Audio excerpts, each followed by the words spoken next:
Good evening, good evening, good evening, good evening. Hope everybody's had a good weekend. It's your man God of Dots back with another episode of the Audible. Excuse me, y'all. I had some technical difficulties. You know, I do not like to be late, but YouTube was not working with your boy.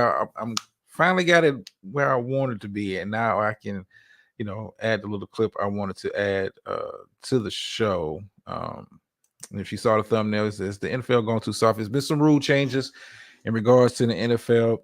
Excuse me. There's been some rule changes in regards to the NFL. Do I got it queued up? Give me a sec, y'all. Okay. All right. I do got it queued up. All right. All right. All right. All right. All right. Let me do this real quick. I'm sorry for the delay. You know, I do not like to be late. That is a pet peeve of mine. I try to be early, but YouTube won't let a brother be great tonight. So, all right.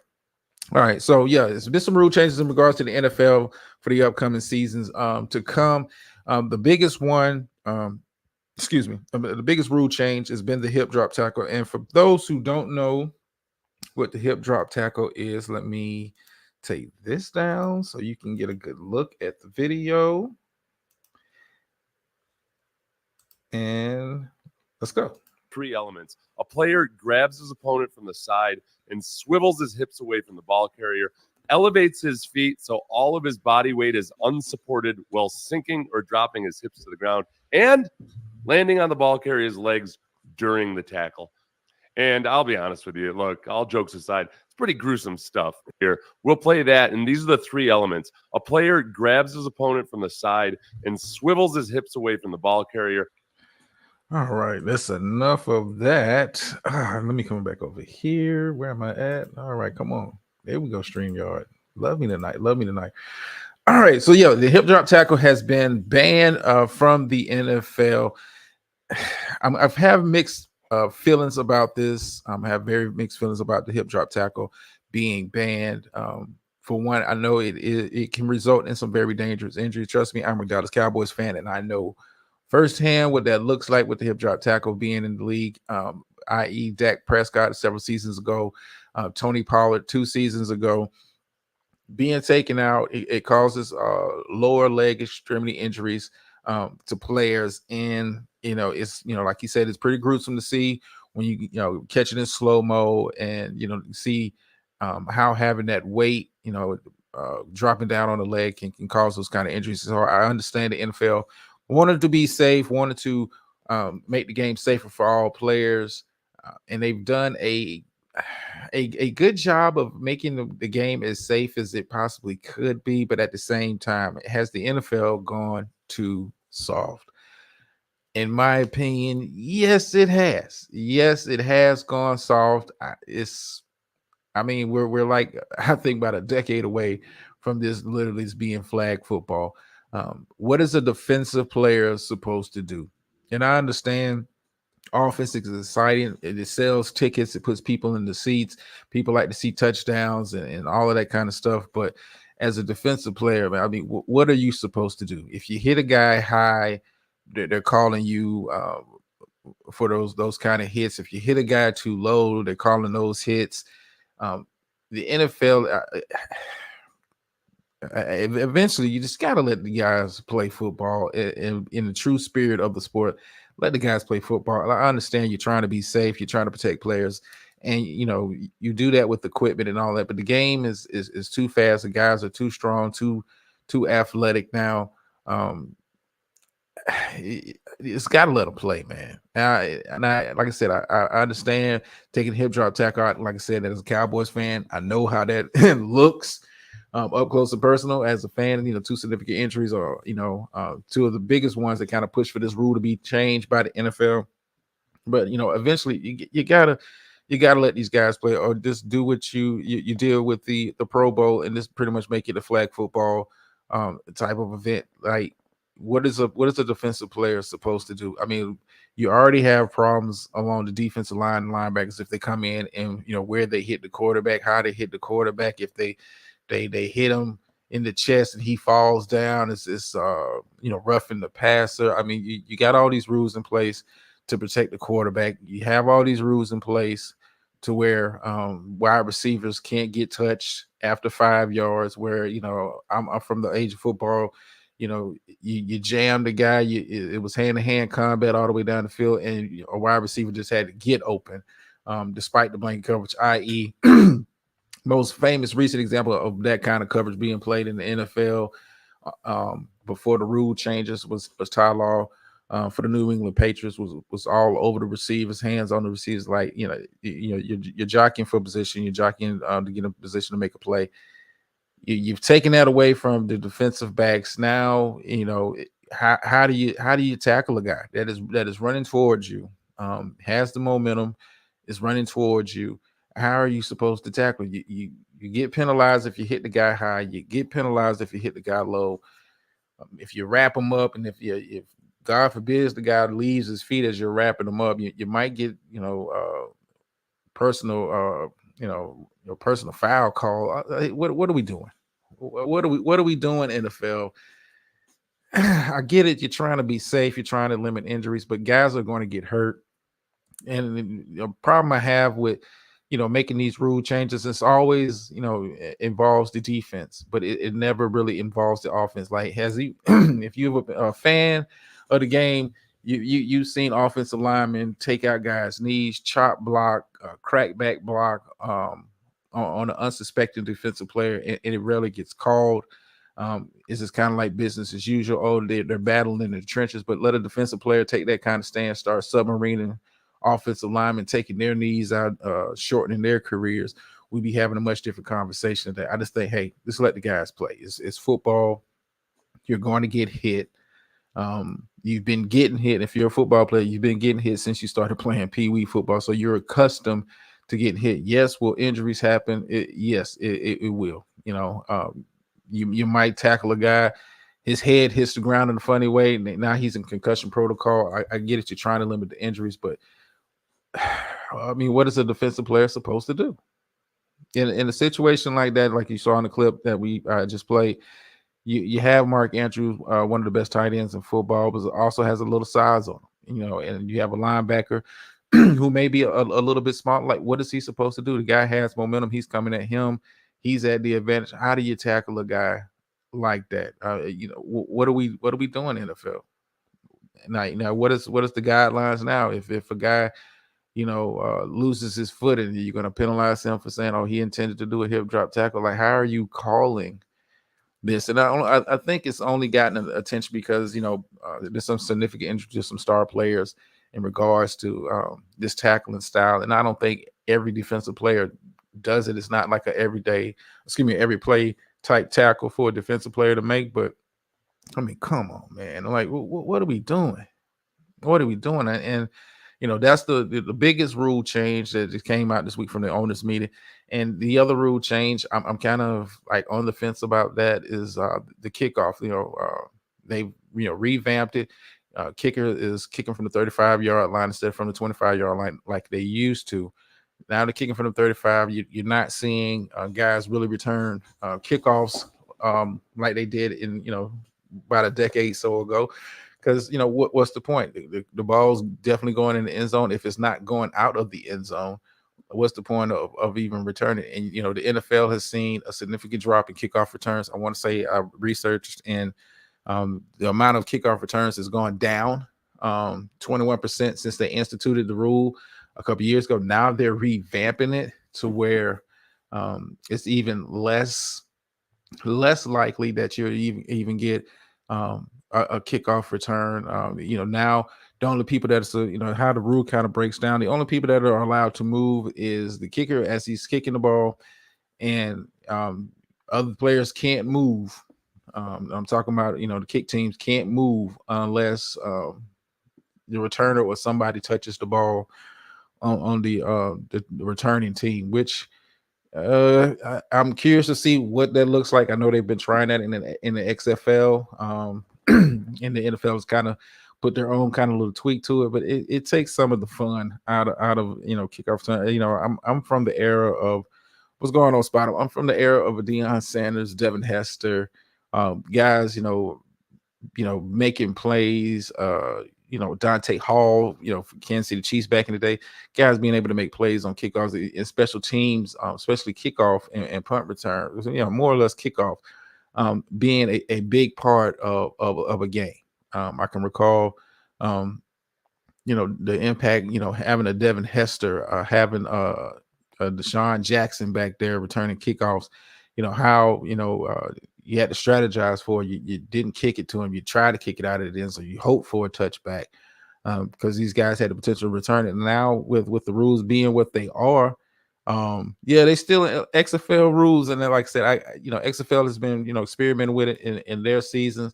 The NFL is kind of running the same kind of format, tweaking it a little bit, but I just like, hey man, move it back to the 25. And this is all about them changing the kickoff rules. It wasn't because it was too many kickoffs going back for touchdowns. It's, guys were getting hurt. Gunners, special teams players, getting hurt in those collisions, the wedge blocks, the double blocks that you would see on kickoff returns. And I get it. You're trying to make the game safe, but at some point, you gotta let guys play the game in a true spirit. And I would say this, in the true spirit in which the game is meant to be played. I just think I don't want to say it's not the no fun league, but if I'm a defensive player, like, what am I supposed to do? God forbid I get to the quarterback. If I touch him in the chest and he falls down, they're calling me for roughing the passer. They're calling me for, you get a roughing the passer. If I tackle the guy and, I drive him into the ground, I just, fall on him. I hold him, make sure he's not making a play.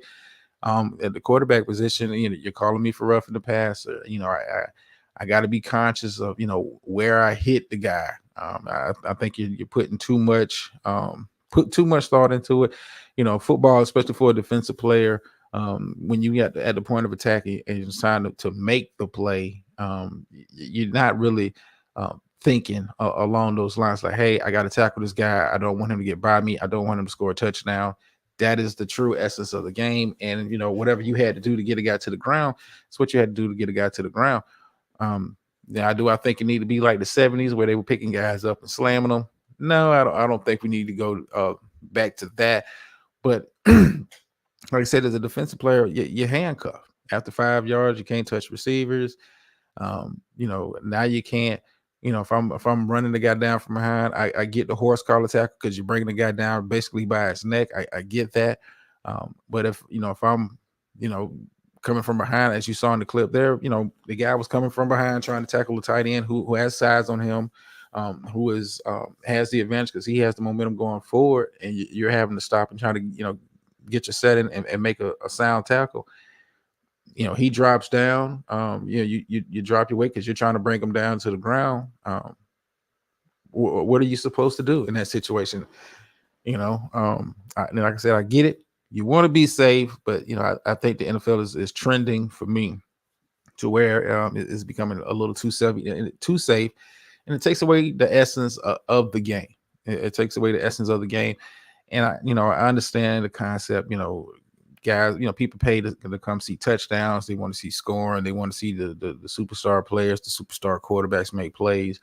But some of us NFL fans like a good defense. We like to, have the monsters of the Midway. We like the 2001 Baltimore Ravens defense. We like the thought of having the steel curtain, or the doomsday down in Dallas. Like we like that.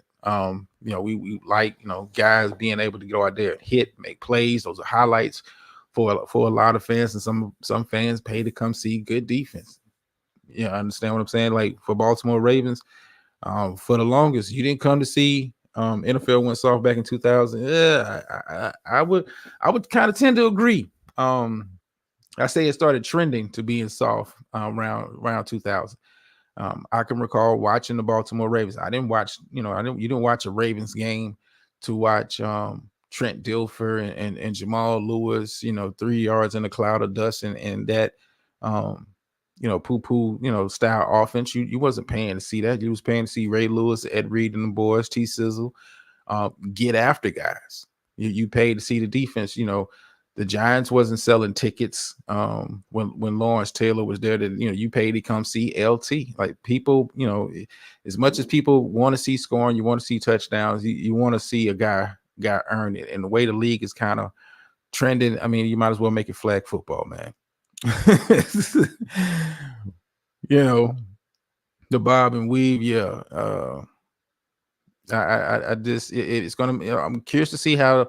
Like I said, they rolling out the XFL rule as far as the kickoff return. I'm curious to see what that looks like in preseason play, how they institute it, how it kind of looks. Because XFL, I watched a couple of XFL games. It don't give me that professional football feel, and it wasn't like the kickoff was something exciting that they tweaked and made exciting. I think you just need to make it with the legs the kickers have now, move them back to the 25, let them boom that thing, and let guys that are true special teams players get out there and be able to make plays. Like, how often are you seeing guys returning kickoffs for touchdowns? You just don't see it like that. The kickers basically kicking the ball out of the end zone. Like, you're gonna take it, take it from the 25 and that. But the hip drop tackle, I get it. You want to take it out, man. But I mean, as a defender, what are you supposed to do?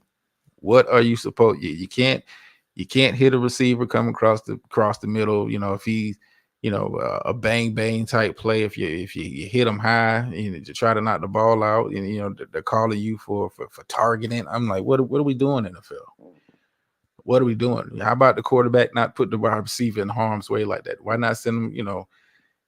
If I'm a wide receiver, and my quarterback does that to me, I'm not mad at the defensive player. I'm mad at the guy throwing the ball, put me in that situation. Like, why would you put the ball out there? And, you seeing what I'm seeing. I'm looking back at your eyes, waiting for the ball, and I'm finna get lined up. I just can't get it, NFL. I just, I'm like I said, I'm see how this goes. Are we gonna be getting penalty after penalty after penalty after penalty on defensive players? And like, how do you interpret what a hip drop tackle is? Like, how do it's not as clear as he went for the knees, or it's not as clear as a guy helmet to helmet hit. Like, tackling is a bang bang thing. Like, so if I'm a linebacker, I'm about 6'1", maybe 240. What am I supposed to do with a Mark Andrews who's about 6'4", 260, 265 solid, and he's coming at me? Like, what am I supposed to do? I mean, the hip drop tackles is it's the best way to kind of bring, in my opinion, the best when we're talking about the size difference. They're not calling hip drop tackles on defensive linemen. They're calling it on linebackers. They're calling it on corners. They're calling it on safeties who are oftentimes undersized. If they're having to resort to a hip drop tackle, you don't really see hip drop tackles on wide receivers like that. But like I said, I get it. The NFL want to kind of clean it up. Much has been made about the hip drop tackle because of some of the key injuries to certain players has been highlighted.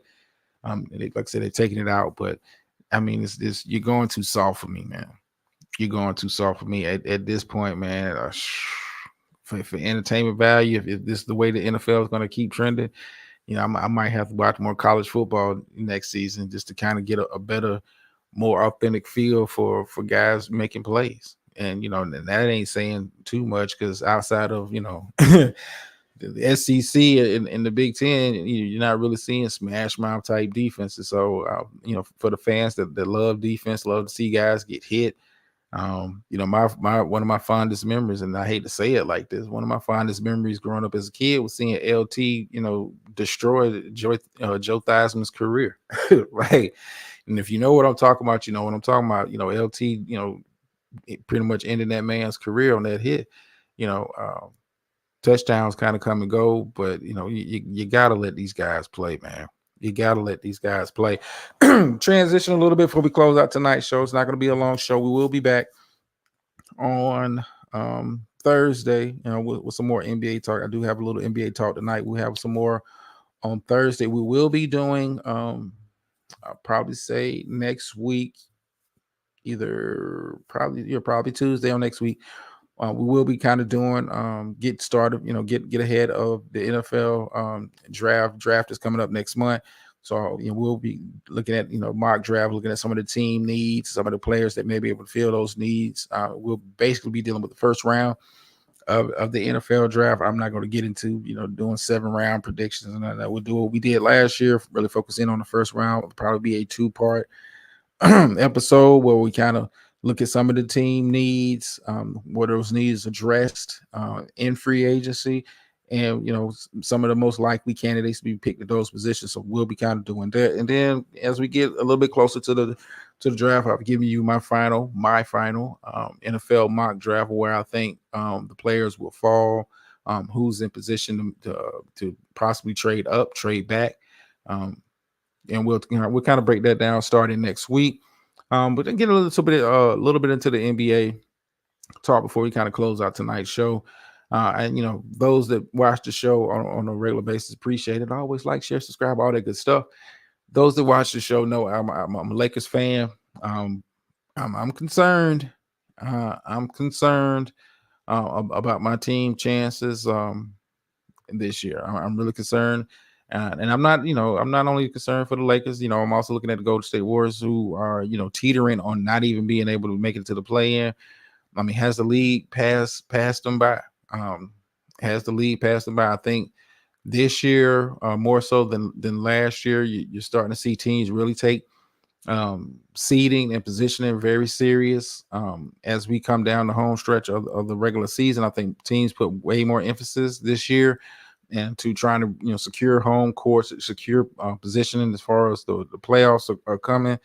And I'm looking at the Lakers and I'm looking at the Warriors like, I mean, I think if they can get into the playoffs, get into the play-in, make it into the actual playoffs, I think they'll be okay. But I'm concerned is are you going to be able to make it into the play-in at this point? Like Lakers, I'm a little bit more sure of than the Golden State Warriors. But I look at the Lakers like you're too inconsistent for me. And like I said, this year more so than any, when you look at the West and how the West has been competing hard throughout, no team is kind of run away. I know Oklahoma City is kind of separating themselves as they come down the stretch. Got a little space as far as holding on to the number 1 seed. But I think teams put way more emphasis into this year's regular season than I'm probably saying in years past. Because typically you have those 1 or 2 teams that kind of run away from the pack. Everybody's just kind of trying to get healthy, win games, of course, but you're trying to stay healthy and have yourself in the right position to get into the playoffs as healthy as possible. But I think this year teams are putting way more emphasis on the regular season, and it's showing. We'll as we get closer to the NBA playoffs, and of course we'll be rolling out game footage and all the kind of other stuff over here. But Warriors fans, Lakers fans, you need to be concerned. You need to be concerned. I understand it. Your teams are made for the playoffs, but you got to get there first. Lakers, I'm a little bit more sure of. The Warriors, I'm not sure. I'm not sure. I think they're in a dogfight right now with the number 10 spot with the Houston Rockets, who have surprised people of late. I want to say they've won their last nine games. I like. We talked about this before the season. I like what they got going on in Houston as far as like the young talent. And then, the head coach, Ime Udoka, who I was very high on, and I thought it was a very good hire for Houston. They're looking like one of those surprise teams. I think if Houston gets in, it might cause a team, depending on how the matchups roll out. They might cause a team some issues. I mean, they got a lot of young talent there in Houston, and they're starting to come together. I like the attitude. I like the body language when you watch them play. They go out there and compete. This is not the Rockets team from last year, obviously. But this is going to be a very exciting run down the stretch. Like I said, as we get closer to the playoffs, we'll talk about the play-in tournament as before that gets started. And you know how we do with the NBA stuff around here. I'm be spending a little bit more time, doing like I did last year for the playoffs, uploading footage for those who can't catch every game and all that kind of stuff. So we'll be doing that. Let me get my behind up out of here. It's been a pleasure. Thank you for taking the time out to listen to little old me. Like I said, we'll be back on Thursday. You know, more, more content. I'm not sure if I will be doing a Freestyle Friday show. I'm trying to find some good subject material for that show, but we'll see. If it happens, it happens. If it don't, it don't. I mean, it is what it is. Easter weekend, so brother just might want to just chill, hang out with the family and all that kind of other stuff. But anyway, let me end you off with the phrase that pays around here. Sometimes you win, sometimes you lose, but every time you learn. And I'm out. Is for